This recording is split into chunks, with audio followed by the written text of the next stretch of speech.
presenting to Kevin Stevens from Ballito Veterinary Hospital. Welcome. How are you? Yeah, I'm very good, thanks, Mandy. It's a bit early in the morning. I'm still trying to get my voice awake, but other than that, fine. You're doing great. So, Kevin, just to give our viewers a little bit of background info on the veterinary hospital, it's been a building that people have seen and a business that people have known for years, but maybe just give us a bit of history. Yeah, well, we celebrated our 29th birthday the other day. In fact, my son was born the day that I actually opened the practice. I bought the practice from a previous vet, Bruce Jones, who was in the area for about 10 years. And it's the original Ballito veterinary practice that's been here for a while. Well, congratulations on your 29th birthday celebration. Thanks very much. And it has grown as the community has grown, and we've obviously accumulated a couple of other vets along the way. My business partner is Louis Goos, and Neville knows him well because he deals with a lot of the snakes and helps Neville with them, as well as other exotics. We cover a spectrum of animals. In the early days, I used to be on my own, and I'd be running, chasing cows and goats and all sorts, you know, within about an 80k radius of Ballito, 24/7. And it's got busier, and it's mostly small animals, but we definitely still see exotics and birds and the odd other little wildlife animal, bird. So yeah, no, but it's been an exciting 30 years almost. And your passion, what led you to become a vet? I think you definitely have to have a compassion for animals. You have to love animals. So that's definitely going to drive it. For me, it was disease. It was infectious diseases and an opportunity to try and fix a sick animal, you know, to make sure that you could get it onto the road to recovery and back on track. Well, I'm very privileged to say that you've helped me and my family in the past with our pets, with our fur babies, and yeah, we just so appreciate your care and compassion that your practice has shown so many of our Ballito community members. And yeah, it's a big thing in people's lives, you know, whether it's a bird, a fish, a dog, a cat, even a snake. There is an emotion attached to these babies of ours, and I've just always found that you and your team are just so welcoming and friendly and understanding. So just thank you on my behalf. Well, thank you very much for that. Sometimes it gets a little bit busy as well, and you know, you would obviously like to spend more time with the people and the animals, and it gets difficult because of the workload. Yes. Which brings us on to the next subject, which is the general shortage of vets. The stats were actually in the paper recently, and they're just not qualifying enough. And the ones that are qualifying are looking for brighter pastures and heading overseas, chasing the money and the opportunities, you know. So I think the percentage is probably close to a 70% graduate rate. I think the last figure I heard when I was there, it was 70% of the class went overseas, and the percentage is probably similar. Well, that's incredibly sad. Yeah, so it's a big problem trying to find vets, and we've had a standing advert out for 2 years for a vet, and very few responses to the advert as well. And that's so sad to hear, because you know, you see all these youngsters growing up and saying that they've got a passion for animals, etc. And is it that also not enough people are studying, or is there enough people studying, but like you say, they're going over to green pastures? And as we older people know, it's not always greener on the other side. It's extremely difficult to get into vet school, you know, because of the choice selection. Obviously, it's demographic. So we've had a lot of really keen students that come and do work experience with us, and they're averaging in the 90s for their matric, for their final results, and they just don't get in. Goodness me. So they could be selecting more. I think the dean mentioned that they're going to up the numbers. Right. So it always used to be, my time in the early 90s was 100, and now it's gone up to 150. But they're talking about increasing the number. Well, we can only hope. And then, Kevin, obviously, locally here in Ballito, there's been a bit of an outcry because notice was given out to the community that they were not going to be after hours operating. Can you just expand on that and how that decision came about? But obviously you've explained part of Yes. what you're going to answer in any event already, that there's just not enough vets. Yeah, so largely there's been very few applications. That, as I said, it's been a standing advert for nearly 2 years. And it could be something to do with the new generation. In the early days, it was 24/7. It was horses and cows and snakes and all sorts of things. And if the horse had colic at 4 in the morning, that's where you went. But a lot of the new graduates aren't prepared to work the long hours. It is quite a stressful job. A lot of the younger graduates and younger vets suffer from compassionate burnout. And there's a stream at most of the international conferences called personal wellness, which is to deal with our mental health. But it's a huge thing, so much so that a couple of the local vets that have worked in the area have decided they no longer want to be a vet. So I think the long working hours is one of the big things. The shortage of vets is another. Certainly that wasn't a decision that we took lightly, because we've always been there for nearly 30 years. And social media is a funny thing, because there's always 3 stories, but there's always one that gets highlighted. So there's no control by the Veterinary Council. Anyone can come and open a practice as long as they're a qualified, registered vet with the council. So there's no control as to who can open a practice. There's no collusion between vets about not doing the after hours. We would like to do it, but not all of our vets live in Ballito. So of our vets, 2 of them travel in from Durban, so they're probably not going to be at work today. Correct. So it just puts more pressure on the local vets. So as far as I know, only 3 of us are local that would be prepared to work after hours, and we work a full day with the stresses that go with it. So it was a decision that wasn't taken lightly, and it's a temporary decision, and we're out there looking for vets all the time to try and fill that position as an after-hours vet. So we've decided to extend the hours to open on a Sunday so that we can try and help, just break the weekend as well. But obviously, a lot of people have our cell phone numbers, WhatsApps, and we can help guide them. But it's an unfortunate situation, but it's related to the current situation of shortage of vets and other issues politically in the country, and youngsters looking for opportunities overseas.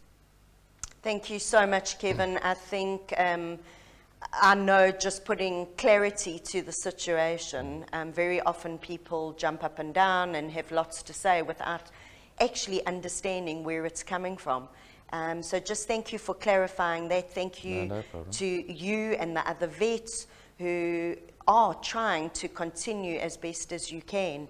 And like you say, people do have your cell phone numbers and your WhatsApp numbers, and are able to get hold of you. And it is a temporary situation. So we encourage all youngsters that are maybe at school, our fur babies and our animal friends need your help. So parents, also encourage your little ones who are showing an interest in this industry to consider studying it. So thank you once again, Kevin. It's been a pleasure chatting to you. Thank you for getting up early. Thanks for the opportunity. My pleasure. We're going to have a short ad break, and I'll be back shortly.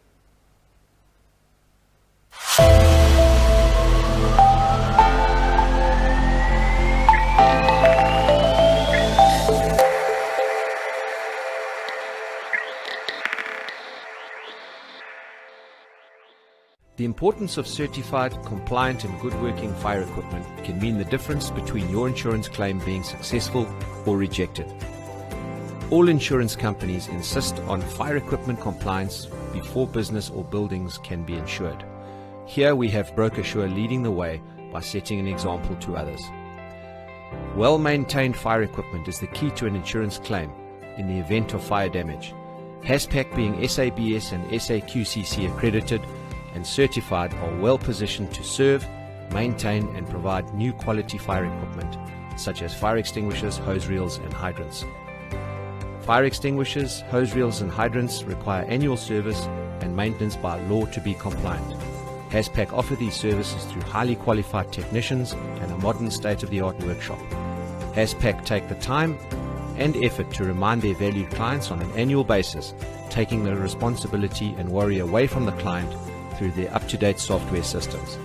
Haspac offer quick and easy replacement services to ensure you, your business are protected and abiding to the laws. Remember, commercial locations have strict laws governing them with regards to fire safety regulations. Call us, make sure you and your business are compliant.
Watching GMNC, only on Ballito TV. Last night we had a family meeting and there was a bit of relief for our restaurant industry who were told that they could open today. However, it's not with great excitement because the challenges that come with our protesters obviously mean that some of these people who were itching to come back to work and restaurant owners who were excited to open their doors today are once again thrown another curveball. So we've got Andre Erasmus from Taso Bar and Grill here in Ballito with us. Andre was one of the restaurateurs that didn't open when level 4 restrictions were put in place 2 weeks ago. But we were excited that he was going to be one of the restaurants that were going to open today. Unfortunately, with the protesting and with the culmination of everything going on, sadly, maybe they won't be opening today, as with many other businesses who don't want to risk their staff. Andre, welcome to GMNC. We were going to be so excited to tell our viewers about what your offering was today. Just give us an update on how you're feeling and what's today going to hold for you and your team. Hi, Mandy. Thank you so much. Once again, that you guys are offering us the opportunity to be here. Yesterday was a very exciting day for us. We had all our staff there prepping up, getting our kitchen ready, started ordering our foodstuffs. During the lockdown, or actually the first lockdown last year, gave us a serious blow. We decided, everything was lifted and we're going to expand our wings to Ballito. Again, working hard, opening up December, then the next lockdown came. That blowed us badly. We were sitting, we didn't know what to do. So eventually we took it on the chin. We made a camaraderie like never before. All the restaurateurs, they invited us so deeply into their hearts, they embraced us. And after last night's ban that was lifted, we felt this relief that we're going to be able to achieve a few things again. But again, this morning, since early morning, all the restaurateurs are up. Guys, we're not opening. We're not opening. So, that desperation that just grabs your heart and your stomach, and all my staff are on it. They feel bad about it. They're not making money. And that's why we decided last week to start this whole drive. Let's feed our people. Let's feed our people. And I tell you, the community, not just Ballito. I mean, we got donations from as far as Joburg, Cape Town. We had people from overseas paying money into our account. Huge amounts. The support that was given was overwhelming again. I just sat back and I thought, is it possible? Our food parcels were supposed to be distributed today. We can't do that because our suppliers can't come through to deliver it. So we've postponed it up till Wednesday now again. So, it's so unthought for, that the very people that are out there that are losing their jobs are the ones that are throwing the stones. Oh, no. And 90% of them don't actually know what they're doing. No. They got no reason for it. The effect, the ripple effect that it's got on our economy, not just for restaurateurs, but for everybody, the whole country as such. We're in such a grip of fear at this stage, and I think it's something that we need to get closer to each other. And once we open up the restaurants again, I want to make a plea to every single person in this community: support the local guys. Yeah. Support restaurateurs. A lot of other cafes and supermarkets and retailers, they've been open, they've been making money, but the guys that were affected the most was the hospitality industry. Correct. If you take B&Bs, they were also affected very badly. Their staff was affected. The restaurateurs weren't operating on full steam. So I'm not talking about me not making money. It's I haven't made money to pay my people. And for 38 or 40 other restaurateurs out there, I don't want to each one by name, it's going to take too long, but you know what?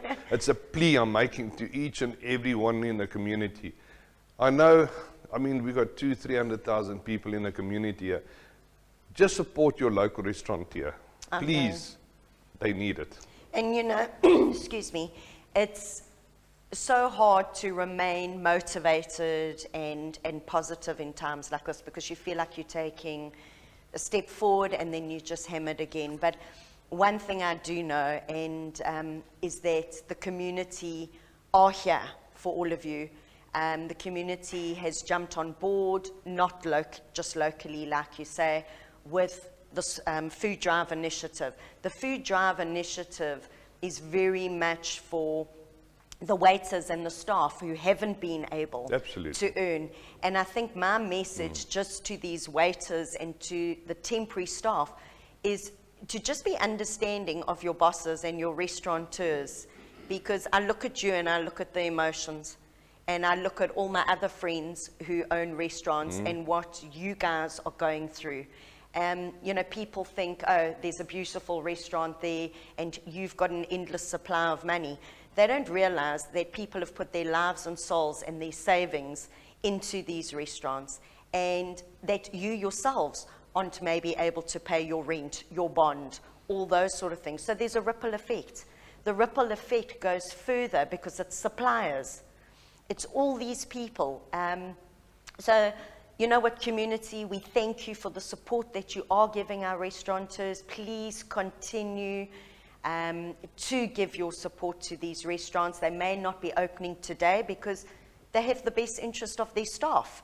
But on Wednesday, we are going to be packing up these parcels with these restaurateurs here in Ballito, and we're going to be filming it on Ballito TV. We're going to be interviewing these people. So please, please, if you haven't seen what's happening with this food drive, for 350 Rand, you could make sure that one of these staff members has food in their tummy and is able to help their family. And just a big shout out to our local restaurateurs, not just here in Ballito, but the same's happening in Umhlanga. Joburg, Ross is doing an incredible job. They're doing what they can, fighting for you guys. and we, your community, are behind you and just can't wait to come in and support you. So, Andre, just to you and our friends, we're here for you, and just hope that this all passes really, really quickly and we can get back to business. I tell you, I can't wait to get back into the chair. But the two cornerstones is Brett of Mozambique and Fabian of Fiamma. Those two guys have been corner pillars of this community and support us. Thanks, guys. Wonderful. To our viewers, we'll be back after paying the bills.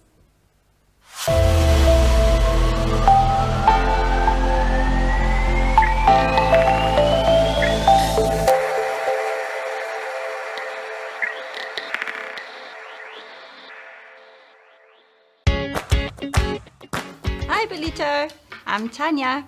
I'm the lady from So It Seems Benina in Ballito.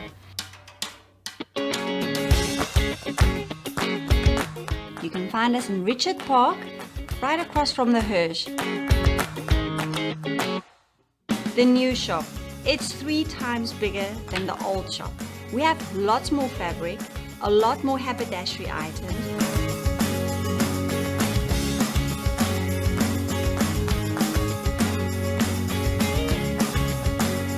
If you can't sew, I will teach you how to sew. I have an additional teacher that helps us sew, and we have a fabulous space upstairs.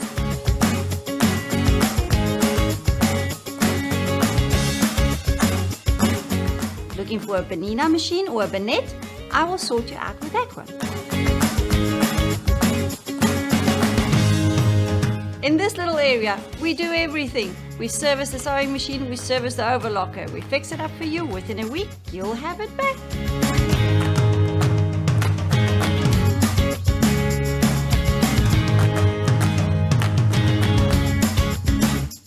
While you go through the pattern books, we have a coffee shop in-house called Buttonless Coffee. You can have a coffee or a snack to eat while you do your pattern searching, fabric searching, or sewing upstairs with us. See you soon!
Welcome back to GMNC. We run Monday to Friday between 6 and 7 a.m, so make sure you catch us every day.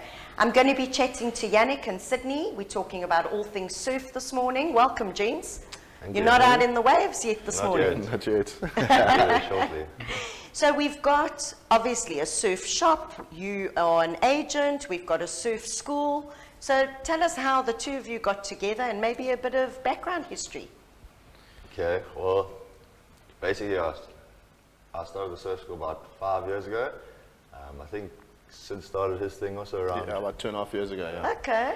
And then just after lockdown last year, Sid approached me and had an idea, and I thought it was good, and pretty much kicked off from then. Okay, and are you the gent that everyone sees on the beach, teaching the kids? Me and my instructors, yeah. Yes. Yeah. It's wonderful to watch all Thank these you. little kiddies, and I think that's one thing that lockdown has brought out, is that there are just a lot more people getting involved in local surf. Am I correct? 100% correct. It's had like an influx of new surfers coming into town since the whole lockdown thing. And age groups? Pretty much starts from like 7, 8 up until I don't know, like 50, 60, depends how keen you are. Okay, Yeah. awesome. And the surf shop and you as an agent, where do you bring your boards in? Yeah, so Janek's Ballito Surf School, I'm the surfboard agent. I sell new and second-hand boards, and he does the lessons, so obviously it works well. So yeah, when we approached him, we decided to start Ballito Surf Co., which is our shop at the bottom of, next to Concha there in Belvista Centre. So yeah, it's just a collaboration between us, basically. Wonderful. Yeah. And how did you get into surfing?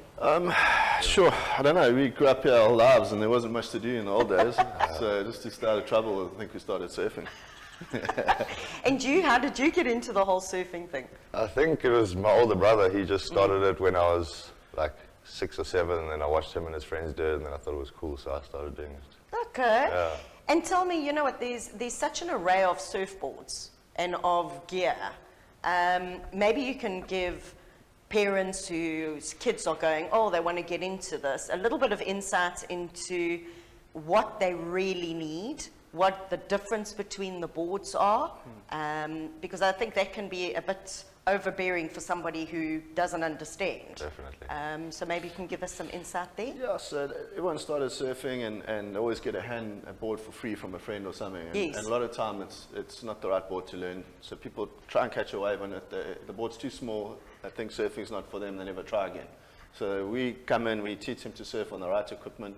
And they come to the store, we sell them the right boards for their weight and their ability so that they can at least experience surfing, and we try and make it as easy as we can for them.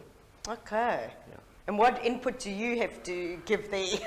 I have to obviously take the kids and see what board I'd recommend for them, and then I pass it on to Sidney. Okay, so when somebody comes to the surf school for a lesson, they obviously don't have to have their own board. No. Okay, so you assess Yeah. what is actually needed. So yeah, the thing is we start on like bigger sort of boards, Okay. and then you do a couple lessons, and the goal is to get to the smallest board that you can possibly ride, if that's your goal, because obviously the smaller, the easier it is to maneuver around and Yes. carry in your car and stuff like that. But generally people start on a big board to get the basics, and then people are quite good at things, so they get it pretty quickly and they move down. Okay, And then once they reach like a 6'6" range, you start looking at buying a board. wonderful. And how do your lessons work? Do you do one-off lessons? Can people buy a number of lessons together? How do you work that? So yeah, I do privates, groups, once off, do bundles as well. So you can buy like a purchase of 4 lessons. And then once kids get to a certain level where they have their own equipment and can go out on their own, we start putting them into groups where we do more advanced surfing. Okay, And that involves video analysis and stuff like that. wonderful. Yeah. And your operating hours in the shop when you're not surfing?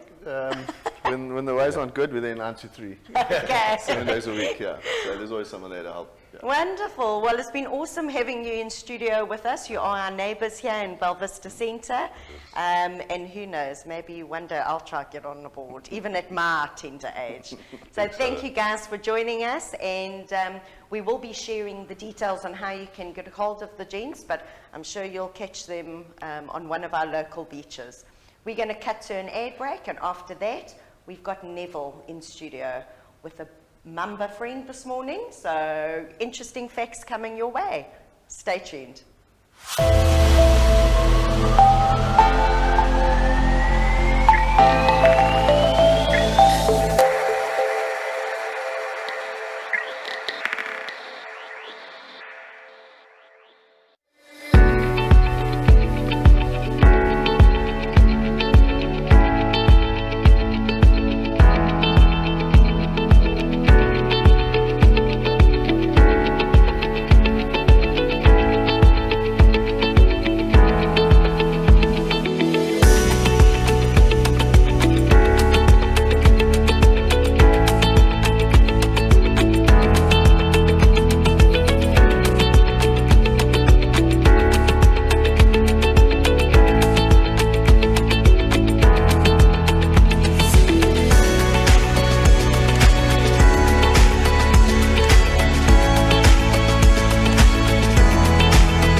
again, I'm Mandy Rootman.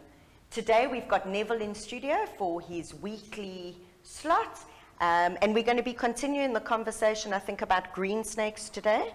But before we get onto that, like with live TV, as we've seen this morning, maybe you can give our viewers just some educational tips on when they in real life see a snake and what they should be doing and should not be doing. Yeah, that's a subject I speak about every single day. When we have visitors to the park, it's a whole educational process. And our aim isn't to just rake your money in, because your money goes to a fairly good cause. It is to let you go away with a lot more than you came. So we concentrate a lot on awareness and so on. And people think I'm absolutely crazy when I tell them that the snake you've seen is not dangerous. You've seen it. You know it's there. Only a monkey would go and stick his finger in its mouth. You know, it's not dangerous. Like electricity. You go to sleep with a 220 plug next to your bed. You're not scared. It jumps out there and bites you in the middle of the night. But you also know if you take the cover off without putting off the mains, it's going to bite you. And it's the same with snakes. So literally 100% of our snake bites require one factor, and that is interaction. Sometimes that interaction is accidental. Sometimes it's deliberate. Most times it's deliberate. And this could range from a person like myself that works with snakes all day, every day, to the Good Samaritan who sees a snake crossing the road and thinks, I need to get this off the road before somebody drives over it, and then goes and does something silly and gets bitten. Or the guy who's just got on the other end of the scale and just decides, this I need to kill because it's dangerous. And we've seen some horrible, horrible accidents in that line, where people try and kill snakes and then it becomes an issue. But nonetheless, education is key. And, you know, we offer a service, we do the removals. But more than that, you know, I don't want to take your money to go and remove a harmless house snake from your house when it is actually where it should be. Yes, exactly. You know? So if you doubt what it is, send me a photo on WhatsApp. I will identify and advise. So one of the first questions I'm going to ask you is, do you have kids? Lots of kids in the neighborhood. Do you have cats, dogs, whatever? And then I'll make an assessment from there whether the snake should actually be removed or whether it should just stay there. And our community members do know Neville's always available on his phone. So if you don't have his WhatsApp number, we're going to share it with you afterwards to make sure. Yeah, either myself or Helen will be available. I've been criticized in the past, sitting 4 meters up in a tree, working with a mamba, and the phone rings and I answer it.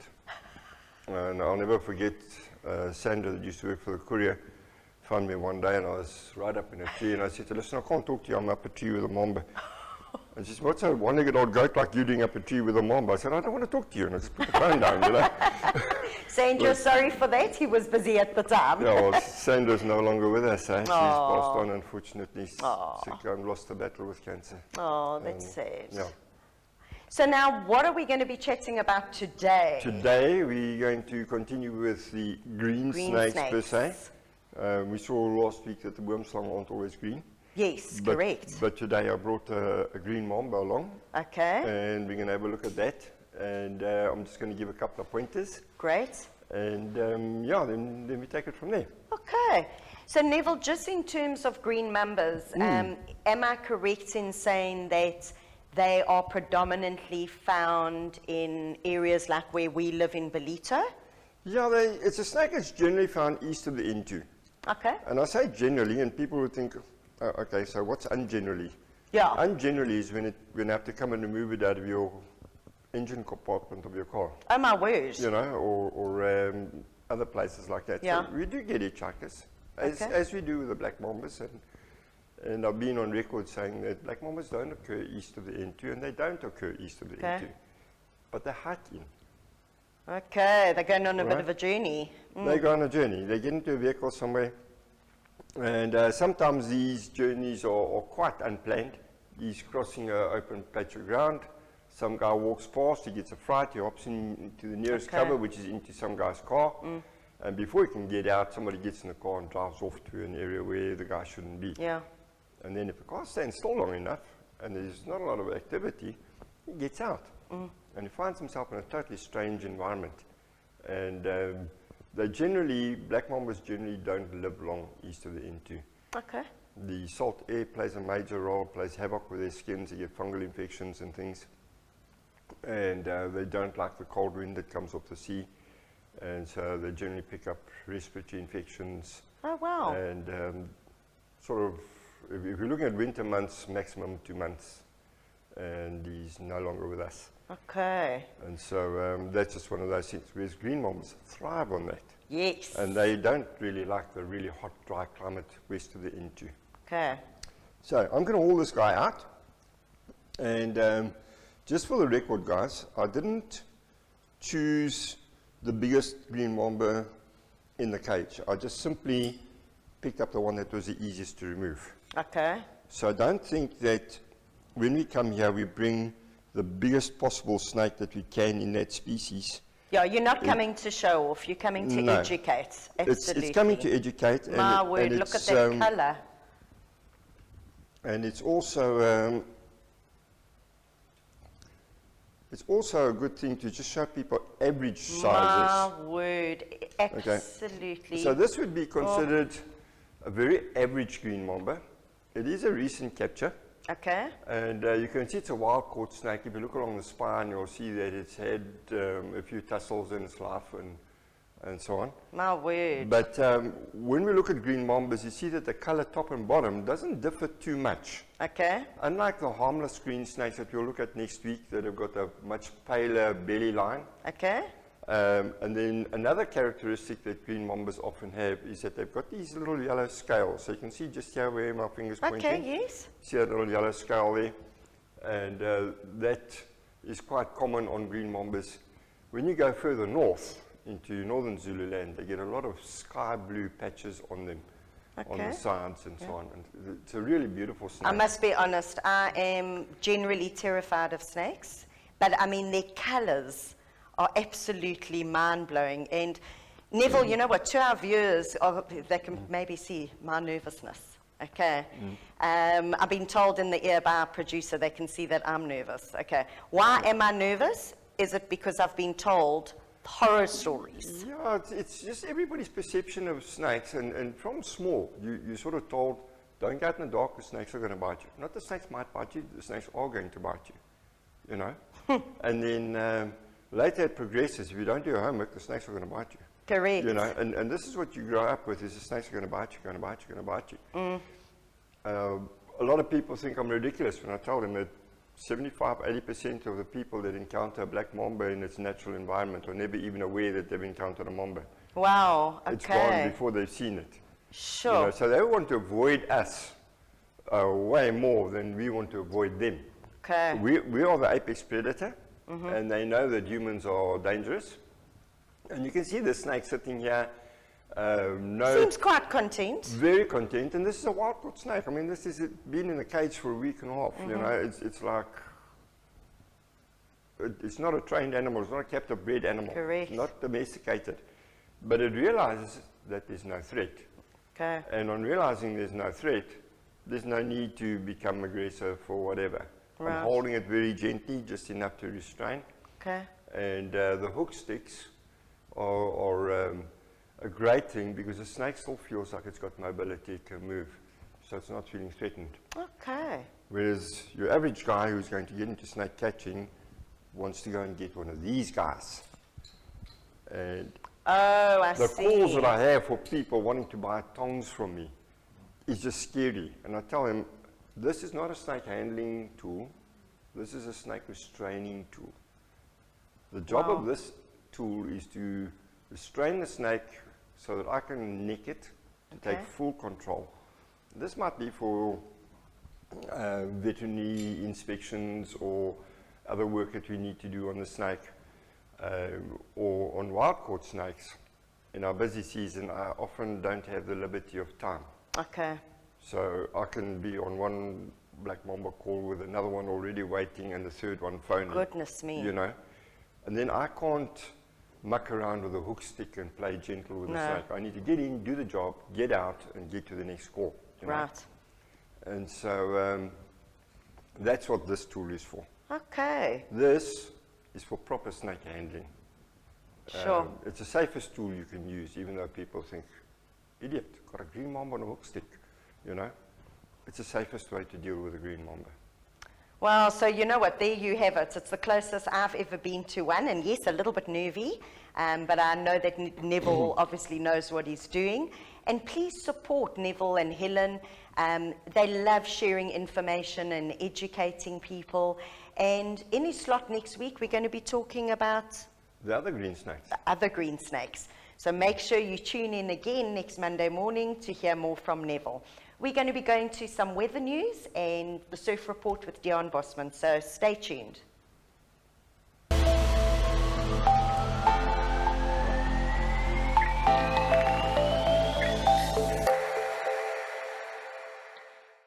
Good morning everyone and welcome to your weather this morning, brought to you by Ballito Gas and Braai.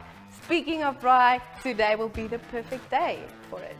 So for the volleys still hanging around in Ballito, remember to take off your wifey and your sockies to prevent the socky tan. Also, lots and lots of sunscreen. We have a high of 30 degrees and a low of 17 degrees. The real feel will be 30 degrees as well, and the real feel shade 28 degrees. We have a northerly wind of 15 kilometers per hour and wind gusts of up to 24 kilometers per hour. Also 0% chance of showers, which is lovely. The sunrise will be at 6:50 a.m. and the sunset at 5:12 p.m. Next up will be your surf report, brought to you by Tino Tenskijk Roosters here in Ballito and Deon Bosman from Victory Surf.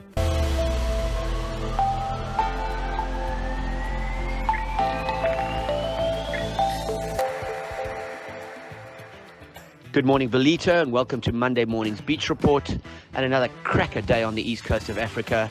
Another school holiday day and a beautiful day for the beaches. What a cracker beach day. So nice northwesterly breezes this morning and a smallish swell of 1 to 1.5 meters at most of the beaches.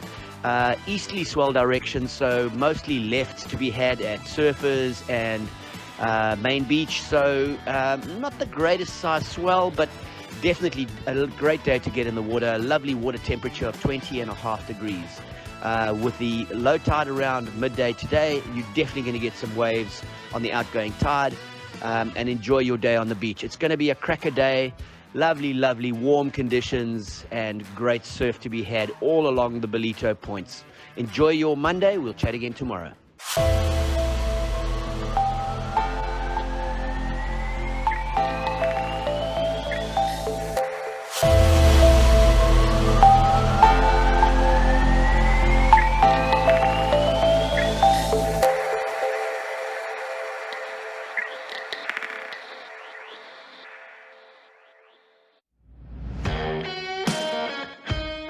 By Ballito Gas and Braai fokus ons op ons kliënte. Vriendelike en doeltreffende diens is wat ons anders maak.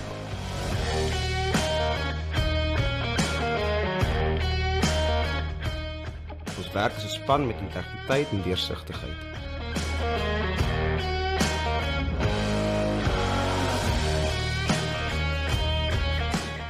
Hier bied ons kliënte 'n onvergeetlike ervaring en werk ons met die beste belang van ons kliënt.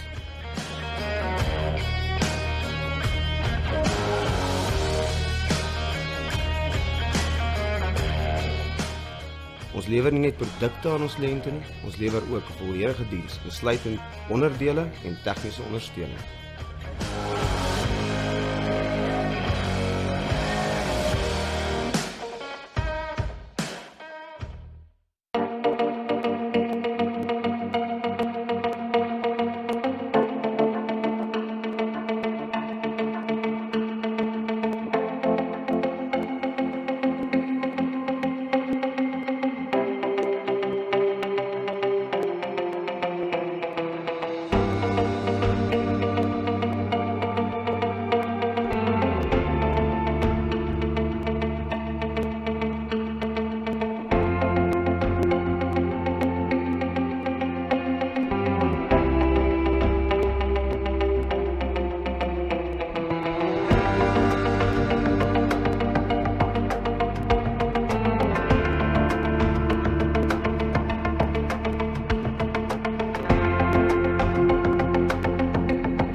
We're going to be closing out the show this morning with Bob Foley's music video.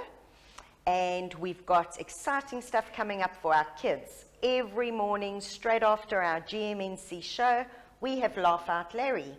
So make sure you all stay tuned. Parents, get the kids in front of the TV. It's a great fun for all. We're going to be finishing off this morning. Thank you to our viewers and our guests. We'll see you again bright and early tomorrow morning. Stay safe till then.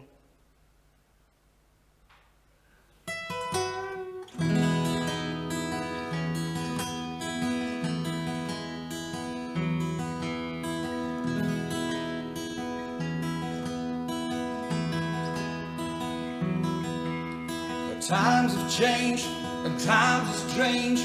Here I come, but I ain't the same. Mama, I'm coming home. The times go by, it seems to be you could have been a better friend to me. Mama, I'm coming home. You took me in and you drove me out. You had me hypnotized, yeah. Lost and found and turned around by the fire in your eyes. You made me cry, you told me lies, but I can't stand to say goodbye. Mama, I'm coming home. You could be right, I could be wrong. It hurts so bad and it's been so long. Mama, I'm coming home. Selfish love, yeah, we both